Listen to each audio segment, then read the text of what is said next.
Bismillahirrahmanirrahim. Salam sejahtera bagi kita semua.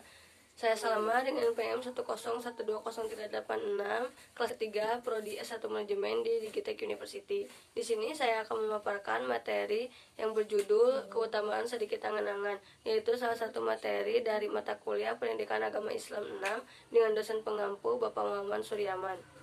Ikut penjelasannya. Keutamaan sedikit angan-angan. Jangan tenggelam dalam angan-angan. Ali bin Abi Thalib radhiyallahu anhu berkata, keberuntungan menghampiri orang yang tidak mencarinya.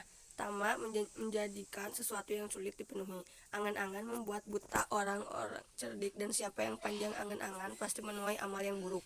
Lalu seorang ulama bernama Hasan al-Basri berkata, tidaklah seorang hamba berpanjang angan-angan melainkan akan merusak amalannya. Selanjutnya, faktor yang menimbulkan banyak angan-angan dan cara mengatasinya, yaitu menurut Imam Ghazali ada dua faktor yang menyebabkan panjang angan-angan, yaitu kebodohan dan cinta dunia.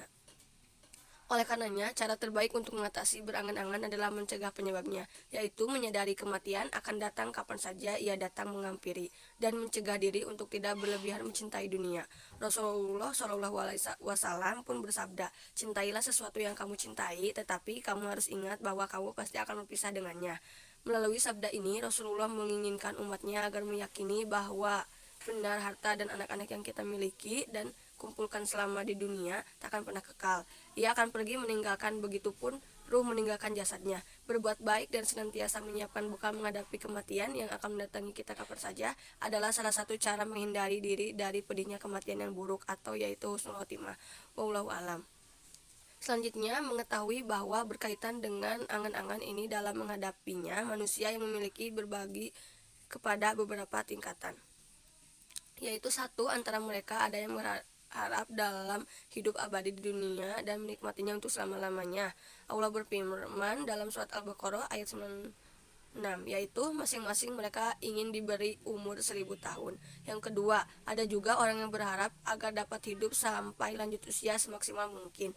Inilah jenis orang yang sangat mencintai dunia. Terhadap golongan ini, Rasulullah SAW bersabda, dalam mencari kesenangan duniawi, seorang tua menjadi muda kembali, sekalipun tulang lehernya sudah bengkok dimakan usia, kecuali orang yang bertakwa, dan jumlah mereka ini sedikit. Yang terakhir, yaitu ada pula orang yang berharap dapat hidup setahun saja, sehingga dia enggan memikirkan yang lain-lain, karena dia yakin bahwa tahun depan ia sudah tidak ada di dunia.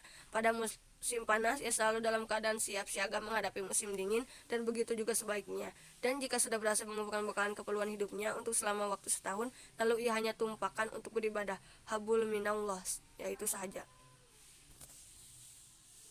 Yang keempat, antara mereka ada juga orang yang hanya berharap masih boleh hidup beberapa waktu saja pada musim panas atau musim dingin, sehingga pada musim panas ia tidak perlu menyimpan pakaian, atau musim dingin pada musim dingin ia tidak perlu menyimpan pakaian untuk musim panas.